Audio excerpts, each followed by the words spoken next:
Hi everyone, how are you doing? Hope you're well. So I might be changing my lighting a little bit in this video. I'm just a bit confused by it. But yes, today I want to talk to you guys about masking, autistic masking, and my thoughts and feelings around it. Masking is when autistic people do adapt the way that they behave in order to fit in with neurotypical norms and behaviours. So rather than being ourselves, we're taught usually at quite a young age to start appearing and being more like a neurotypical person in order to fit in. So I'm aware there's like a little hair thing going on here, but I kind of like it, so we're just going to keep it. Not that we have a choice in the matter. I have been aware that I am different around other people for quite some time, but I thought it was something else. And I think it is a mixture of these things, because when I was very young, I decided to put the needs of other people before me, because I grew up in quite a difficult, in difficult circumstances, and it just meant that my own needs and my own kind of self-worth and valuation was quite low, and so I put other people's needs before me, and I remember making a conscious decision to do that. So that's when I definitely remember like an actual point where I was like, okay, so I'm always going to just be there for, other people's entertainment, or to make everyone else feel comfortable and happy and all these other things. And I think because I was autistic but I didn't know it, I was also kind of radically going down a path of masking practices, basically.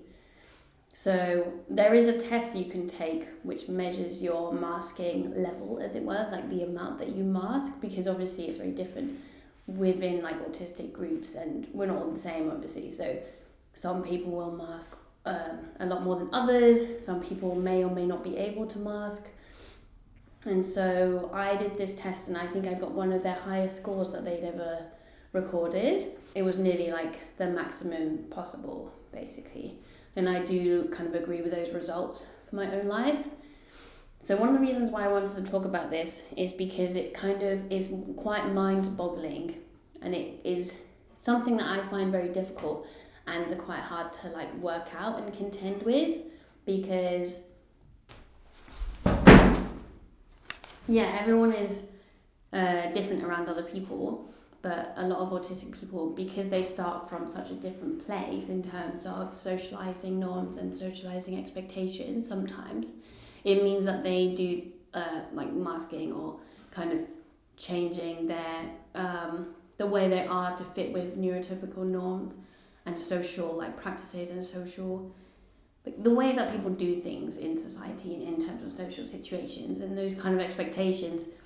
A lot of us are so kind of far away from it that it takes us like so much effort to hit those kind of expectations. And so that's why there's usually a difference, because autistic people are starting from a different place. Therefore, it's a lot more energy, a lot more effort, a lot more study, a lot more kind of educating yourself on what is kind of expected or kind of palatable and accepted by the people around you. It's quite common for like some autistic people to study human behavior, study like social interactions and psychology in order to get a better understanding of people and how to be in those situations, and what those expectations are. So it's interesting that many of us, and myself included, have just like gone straight into trying to really learn it, whereas a lot of neurotypical people just don't have to do that, at least not as much.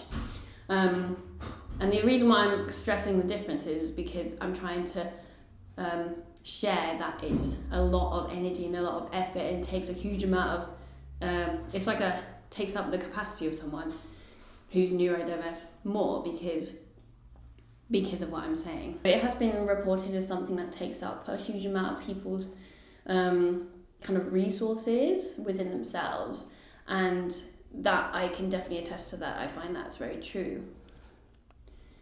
Another thing that it can have an impact on is your self of identity and how you feel about who you are. So before I found out I was autistic, I was really struggling because I couldn't really I didn't understand any of this stuff. I didn't hear from anyone who had had a similar experience to me. I just knew that I was like a very different person in front of other people than I was on my own.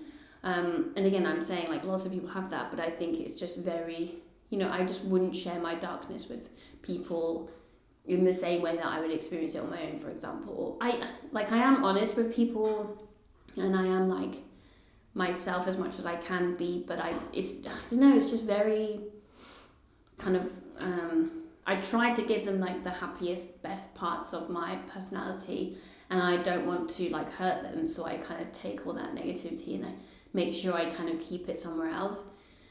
So yeah, I think there are some very strong privileges to being able to mask, which I think I've benefited from myself. So I think if I try really, really, really hard, I can do what is expected of me in an interview, even though I do find that really difficult still, but I can do that. And people usually reward you if you act like a neurotypical person. If you do the things that people expect you to do, you get benefits from that. That's why people expect you to do it, and that's why they push you to be like that, and why people don't like people being different to those kind of expectations. That's kind of socially frowned upon, and if you're different in these ways, then you are exposed to more highly likely to be bullied and ostracized in groups and so on. There's definitely like reasons why people mask, and we can't necessarily take that all away, but one of the things that happens to a lot of people, myself included, is that it kind of fuses into who you are. So I can't really tell all the time what is me masking and what is me not masking. So that's quite difficult, because I know that it's better for me in terms of my energy and resources to stop masking, but I don't really know how to do that. And I find it very difficult, basically, and so do a lot of autistic people. I think some people might read me as like suddenly acting more autistic since I've got the diagnosis, which is a common theme which comes up because people have started to like stop trying to mask as much now they know what's going on, and now they're trying to be themselves, and that they've heard more about masking because of the autism diagnosis. And so it means like suddenly I'm not following the social norms as much, so I'm like more awkward, or or like just different, right? And so someone looking at that might look at that and be like, oh, this person's suddenly acting autistic. Whereas what is actually happening is they're stopping the masking and stopping trying to fit in so much, because now they have a grasp of this knowledge, which is really important for them. So we can see how these things are very important for people, and why there's such a complicated relationship here, because you're talking about something that you're kind of taught at a very young age. If you can mask, then you get some privileges from that, but it's also very difficult to do and also very time consuming. But then that can also be wedged into who you are, and I would argue is an expression of who you are. But it also kind of dislocates your sense of self, and then you're like, who the fuck am I? So that's kind of difficult. But whatever, I think healthy existential questions are okay, but it's just a bit like much sometimes. It's quite normal for me to have like an existential crisis like every day and be like, what's going on? I'd rather that was not so frequent.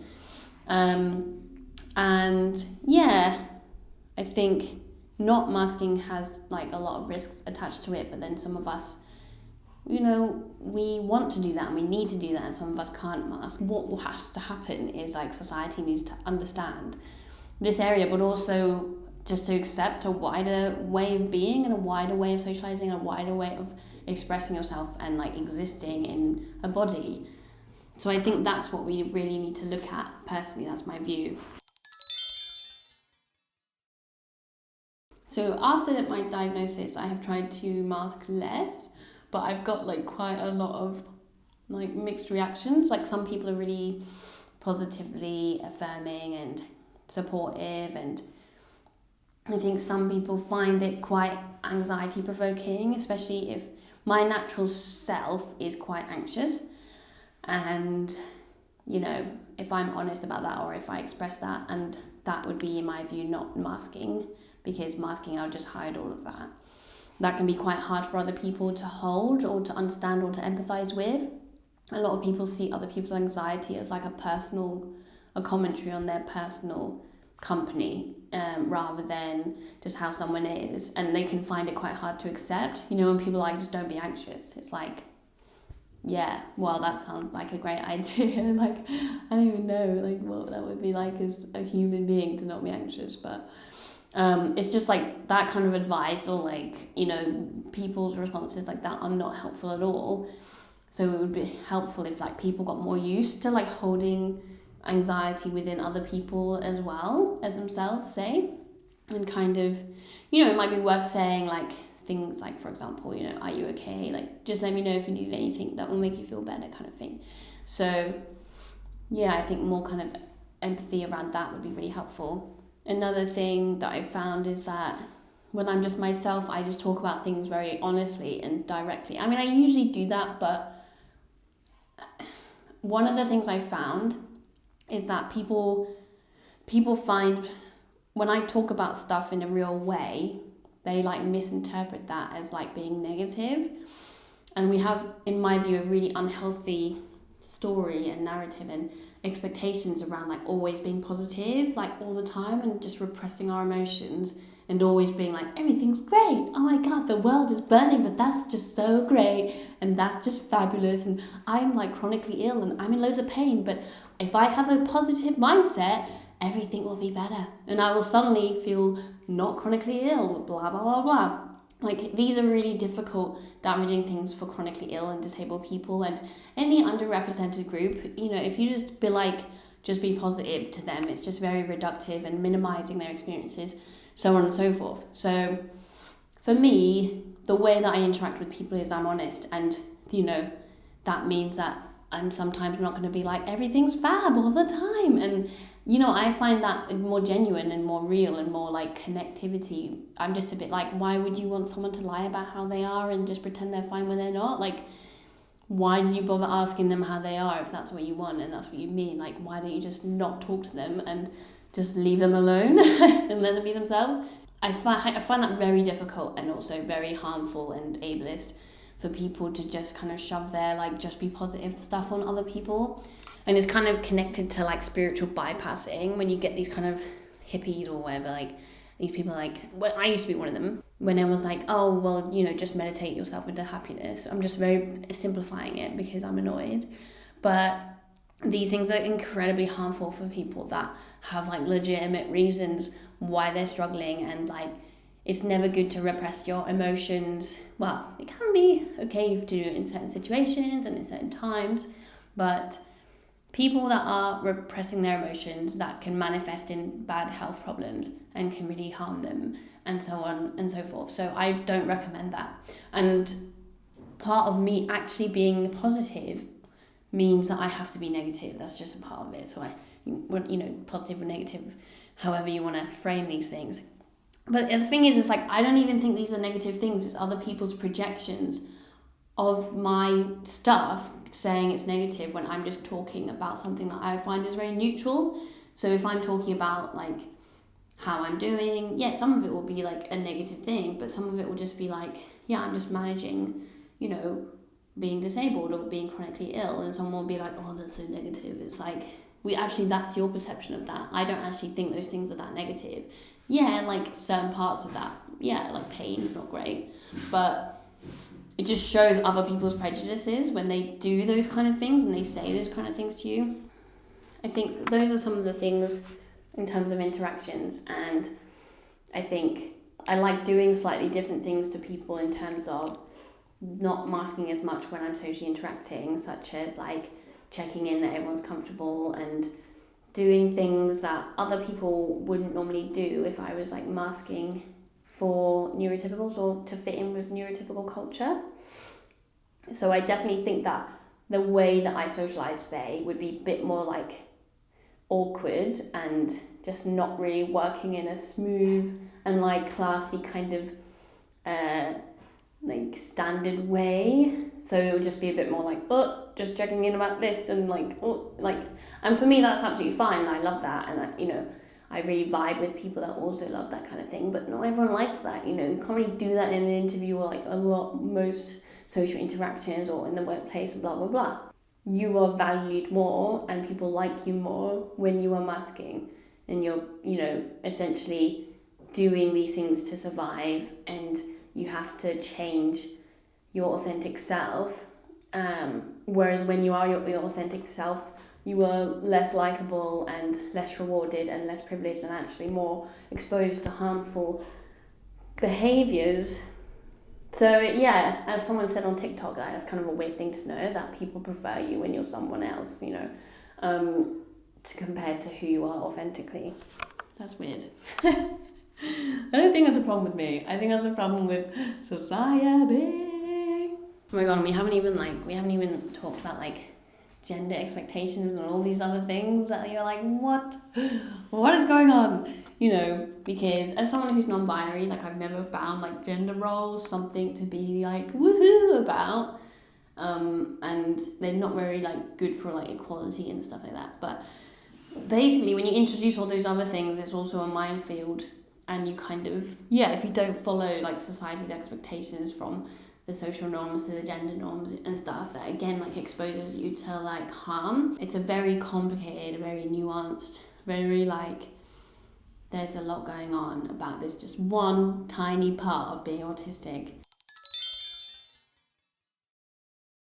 And I think that also illustrates some of the many gifts that autism provides me and the insights that being autistic and neurodivergent can give society, because it shows us the kind of the madness that is modern society and modern norms, and like, because I don't think social norms are actually just damaging for autistic people. I think they're damaging for so many people, and I just, so many times I'm like following these social norms and I'm like, this is weird. Like whoever, I've talked about this before, I'm just like, whoever made this is like out of date and we need to like refresh the books.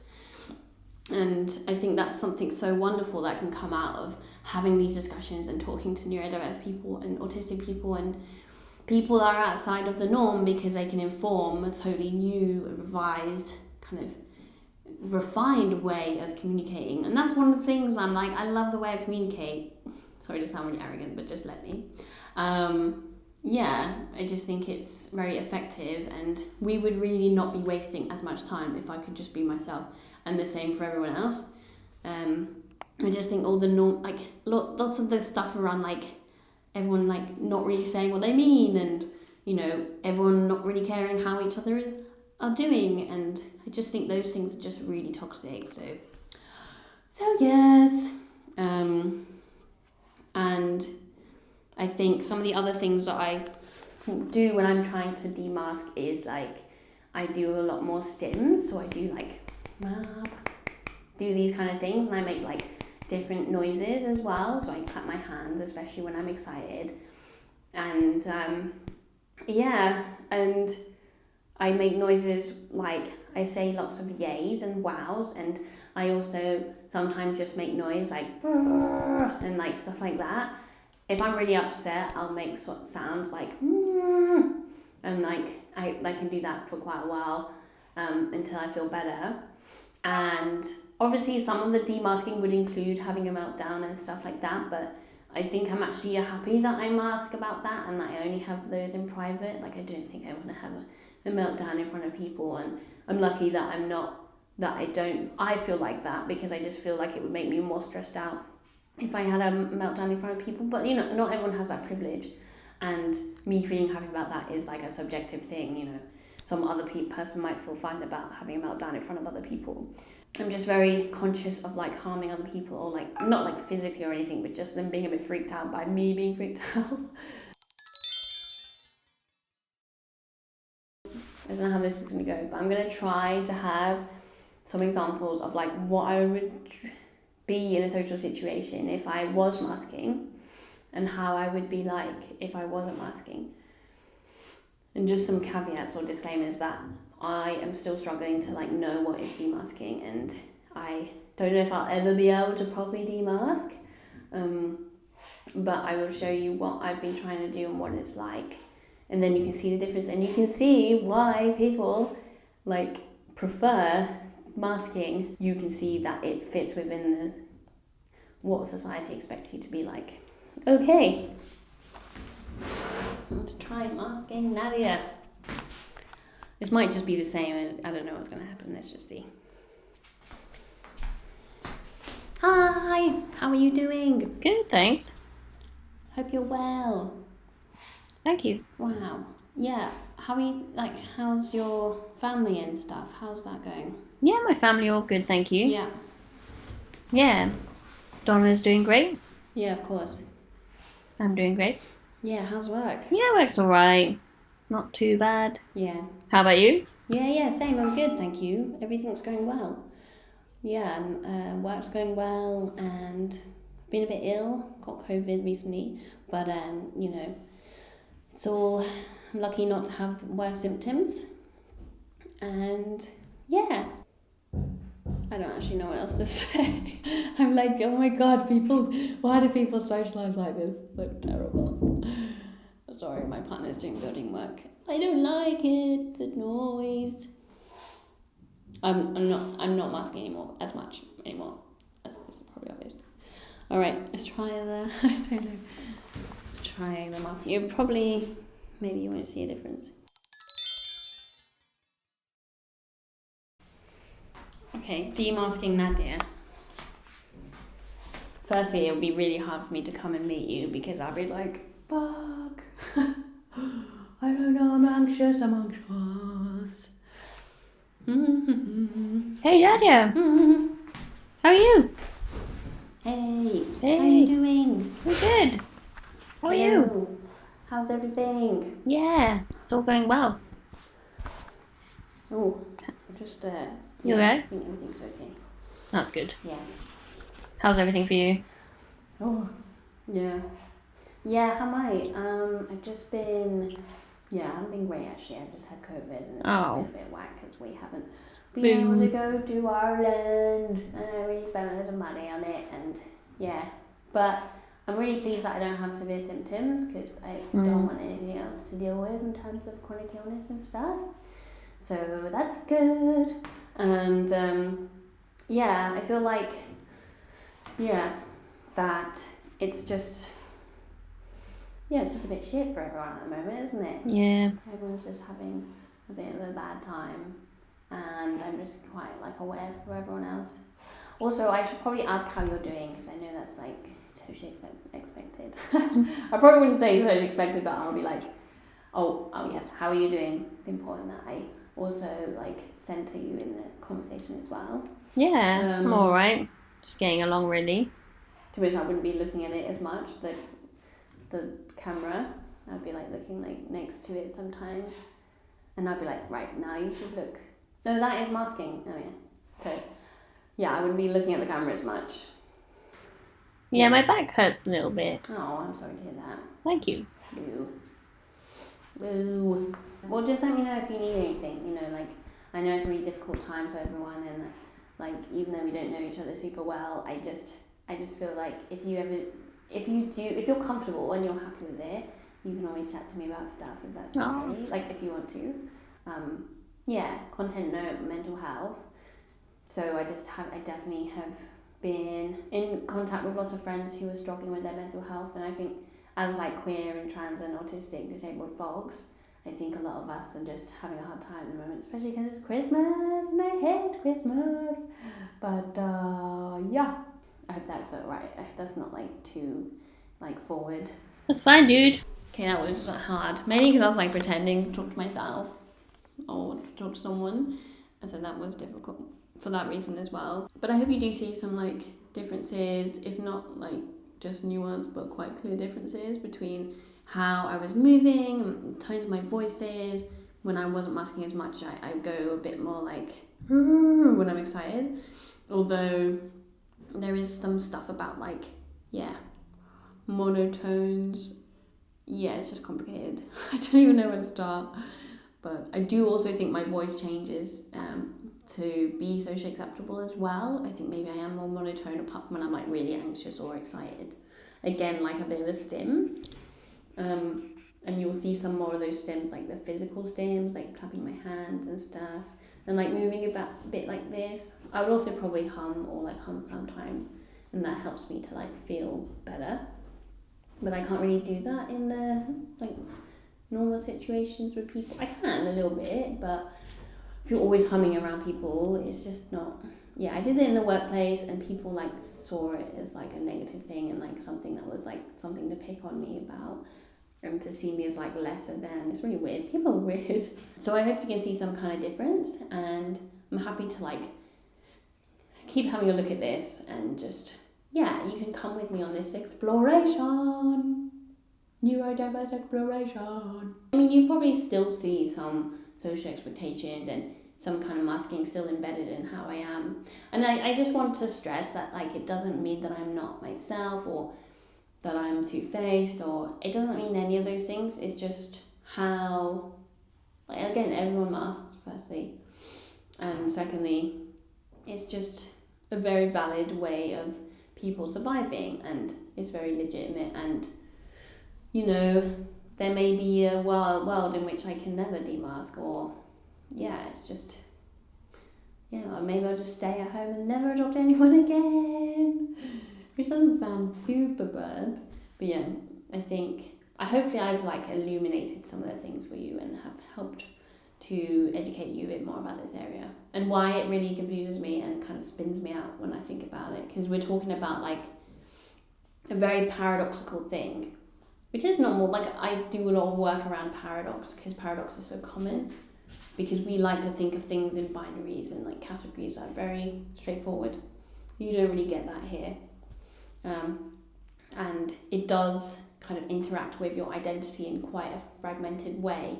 And I think that's quite important. And, you know, I don't think that having a malleable, fragmented identity is necessarily always bad. I think I get a lot of benefits and gifts from having a fluid identity, and when that changes, that I would not change for the world.